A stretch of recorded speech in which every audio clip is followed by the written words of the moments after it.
Hello student, good morning. कैसे हैं आप लोग? आज कौन सा चैप्टर चल रहा है? हमारा चैप्टर नंबर 10। इससे पहले की वीडियो में हम बता चुके हैं। अब क्या है, आज कौन सा टॉपिक पढ़ेंगे? क्लासिफिकेशन और एनर्जी एडिट, ऊर्जा लेखा परीक्षा का वर्गीकरण है। तो ऊर्जा लेखा परीक्षा निम्नलिखित 3 प्रकार की होती है। प्राथमिक लेखा परीक्षा, नंबर 1 है प्राथमिक, सामान्य लेखा परीक्षा और विस्तृत लेखा परीक्षा। तो इसमें क्या, सामान्य प्राथमिक लेखा परीक्षा में क्या है, इस प्रकार की लेखा परीक्षा सबसे सस्ती होती है और ये ऊर्जा बचाने के प्राथमिक संभावनाओं की पहचान करती है। ये एक आंखों देखा निरीक्षण है जो के प्रदान की गई सुविधा के आधार पर महत्वपूर्ण जानकारी देती है और आगे विस्तृत विश्लेषण का रास्ता दिखाती है। इसे साधारण लेखा परीक्षा भी कहते हैं। नेक्स्ट है हमारा, इस प्रकार की लेखा परीक्षा में ऊर्जा का उपयोग और हानियों की मात्रा ज्ञात करने के लिए परीक्षण और मापन की आवश्यकता होती है। ये आर्थिक परिवर्तन को भी निर्धारित करती है। इस प्रकार की लेखा परीक्षा को लघु लेखा परीक्षा भी कहते हैं। अब क्या, विस्तृत लेखा परीक्षा। इस प्रकार की लेखा परीक्षा में प्रकाशन प्रक्रिया आदि की ऊर्जा खपत और उसके आकलन के कार्य आते हैं। इसमें नमूना विश्लेषण की आवश्यकता होती है। इसमें ऊर्जा के उपयोग किए जाने के ढंग और पूर्ण अनुमान को वार्षिक चक्र के आधार पर कंप्यूटर अनुरूप द्वारा निर्धारित किया जाता है। ऊर्जा लेखा परीक्षा का वर्गीकरण निम्नलिखित आधार पर भी होता है। नंबर 1, कार्य के आधार पर। 1, द बेस ऑफ फंक्शन। तापन, संवातन और वायु शीतलन, प्रकाशन, वायु वर्गीकरण, भाप उत्पादन और भाप वितरण आदि कार्य इसके अंतर्गत आते हैं। कार्य लेखा परीक्षा द्वारा किसी विशेष कार्य और ऊर्जा की बचत संभावना के लिए आवश्यक ऊर्जा की मात्रा को निर्धारित किया जाता है। नेक्स्ट है प्रक्रिया के आधार पर। 1, द बेसिस ऑफ प्रोसेस। तापन और शीतलन नामक 2 प्रक्रियाएं हैं, इनके अंतर्गत आते हैं। इन प्रक्रियाओं के द्वारा किसी विशेष प्रक्रिया और ऊर्जा बचत में आवश्यक ऊर्जा की मात्रा निर्धारित की जाती है। उपयोगिता के आधार पर। बॉयलर हाउस, स्टोर, ऑफिस कार्य, डिस्पेंसरी, कर्मशाला का रखरखाव, औजार घर, शक्ति घर आदि इसके अंतर्गत आते हैं। उपयोगिता लेखा परीक्षा द्वारा किसी उपयोगिता और ऊर्जा बचत की संभावना में उपयोगी ऊर्जा की मात्रा को निर्धारित किया जाता है।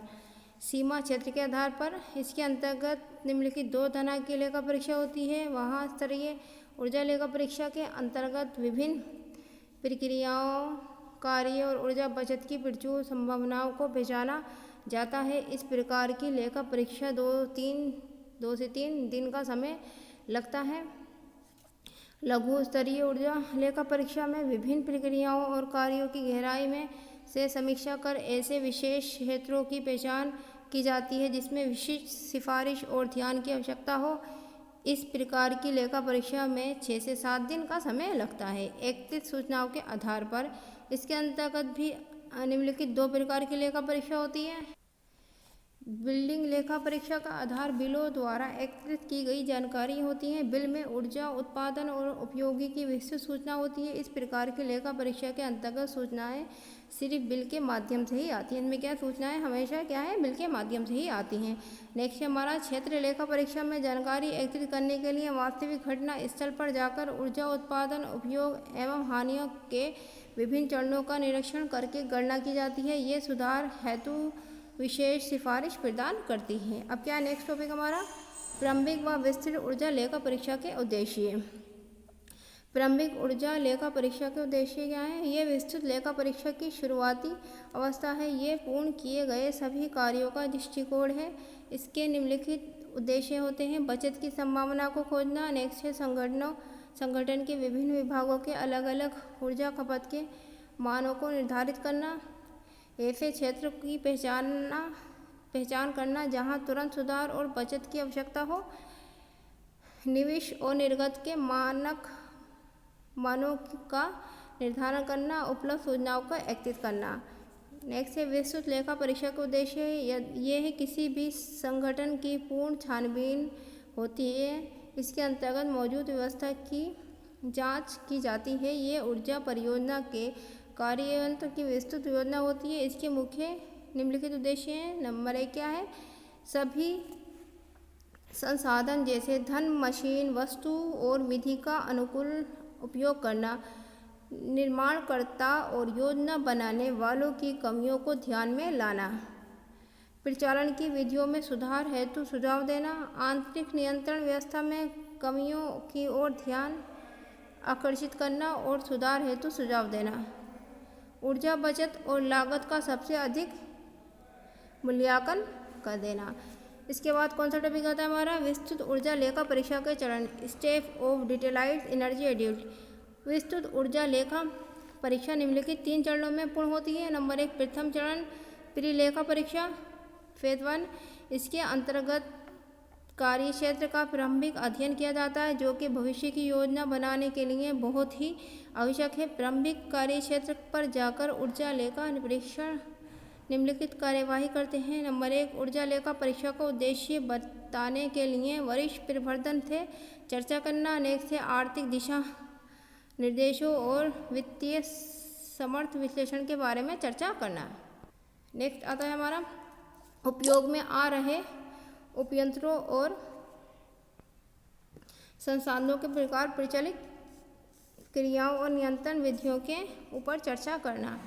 मुख्य ऊर्जा खपत से जुड़े सभी तथ्यों को एकत्रित करना। प्रथम चरण में ऊर्जा लेखा परीक्षण। ऊर्जा लेखा परीक्षा में आवश्यक उपकरणों की सूची बनाना। किसी भी प्रकार का कोई मोटर जैसे किलोवाट आवर, भाप, तेल, गैस मीटर लेखा परीक्षा को पहले स्थापित किया गया हो, इसका फैसला करता है। ऊर्जा बचत के मुख्य क्षेत्रों को प्रकाश में लाता है और लेखा परीक्षा का प्लान तैयार करता है। द्वितीय चरण लेखा परीक्षा फेज 2।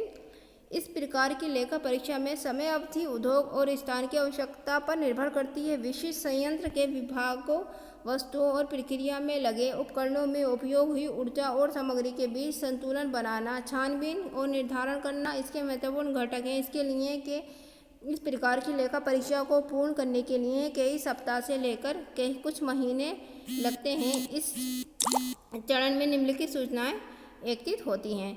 नंबर 1, ऊर्जा के प्रकारों, विभागों, उपकरणों के आधार पर ऊर्जा खपत की जानकारी, सामग्री संतुलन सूचना, प्रक्रिया और सामग्री प्रवाह आरेख की जानकारी, कार्यस्थल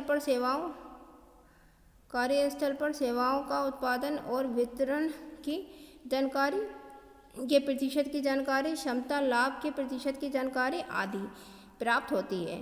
नेक्स्ट है ऊर्जा आपूर्ति के स्रोत, ईंधन, प्रतिस्थापन प्रक्रिया, संशोधन, सह उत्पादन, प्रयोग करने की क्षमता, ऊर्जा प्रबंधन प्रक्रिया और ऊर्जा जागरूकता प्रशिक्षण कार्यक्रम की जानकारी मिलती है। द्वितीय चरण में लेखा परीक्षा दल उपयुक्त जांचों को पूर्ण कर और लेखा परीक्षा रिपोर्ट तैयार कर इसे उच्च प्रबंधन को सौंपती है। क्या है इसमें?